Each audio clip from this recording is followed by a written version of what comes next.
खूप सोपं आहे रे. तुम्ही म्हणजे असं करतात ना, स्वतःला मंदबुद्धी आळशी समजतात. बिलकुल म्हणजे हिंमत काय विशेष आहे का त्याच्यात? अगदी सोपे सोपे इक्वेशन आहे. थोडंसं आतून फील द्या ना, की आपण दहावीला आहोत. थोडं ऍटिट्यूड चेंज करा आपला. एक तर तुम्ही आळस खूप दाखवतात, त्यात स्वतः प्रयत्न करणार नाही, तर यामुळे होईल काय माहिती का? तुम्ही अजिबात म्हणजे पुढच्या स्टेपला जाणार नाही याच्यामध्ये. त्यासाठी तुम्हाला थोडंसं कष्ट घ्यावं लागेल ना. तुमचं कसं आहे, अगदी केविलवाणापणा. नाही ते कसं जमेल आम्हाला? हम गरीब आहे साहेब, हमारी परिस्थिती नाही आहे साहेब. अरे कशाला नाटक करतोयस? समजून घे, सरळ सरळ सोपं आहे. मला एक गोष्ट सांगा, जर तुम्ही असंच कारण देत नाही तर शिकणार आहेत का पुढे? बघा, डॉक्टर एपीजे अब्दुल कलाम यांचं अगदी कोणतं पुस्तक आपण नाव तरी किमान ऐकलं असेल, त्यांचं आत्मचरित्र आहे. त्याच्यात त्या पुस्तकातून आपल्याला काय बोध मिळतो? तर परिस्थितीवर आपण जाऊ नका, परिस्थितीला आपली ताकद बनवली पाहिजे. त्यावेळेस जर त्यांनी विचार केला असता की आपली परिस्थिती नाही, तर ते आज महान ठरले नसते. त्यांच्या जीवन चरित्रावरून आपल्याला लक्षात येतं की माणूस साध्या परिवारातून सुद्धा खूप मोठ्या दशेला प्राप्त होऊ शकतो. परिस्थितीचं रडगाणं आणून काय फायदा? बिलकुल साध्या कुटुंबातून आलेला माणूस आकाशाला गवसणी घालू शकतो.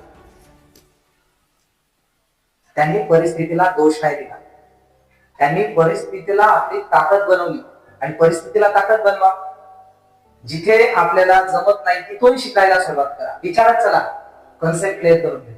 मला वाटतं त्यांच्या जीवन चरित्रातून आपल्याला 3 गोष्टी शिकून घेतल्या पाहिजे: मेहनत, शिस्त आणि सतत शिकण्याची जिद्द. याला जर तुम्ही ताकद बनवलं तर तुम्हाला कुठलाही टॉपिक अजिबात अवघड जाणार नाही. जिद्दच नाही, त्यामुळे आपल्याला ती जिद्द, ताकद निर्माण करावी लागेल.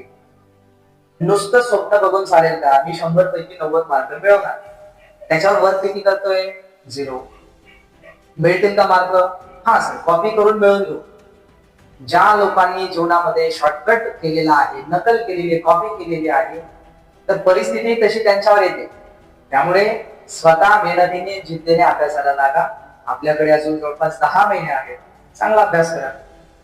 ठीक आहे, चला बघा या ठिकाणी काय लक्षात आलं. यांची किंमत आपल्याला इक्वेशन नंबर 1 मध्ये टाकायची होती. पुट केली आणि 3 × 2 -6. -6 राईट साईडला जाताना काय होणार? त्याचा प्लस होणार.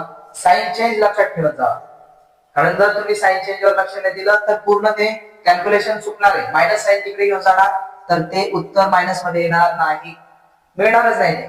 त्यामुळे बेसिक गोष्ट आहे, राईट हँड साईडला जाताना त्याची साइन चेंज झाली पाहिजे. क्लिअर का?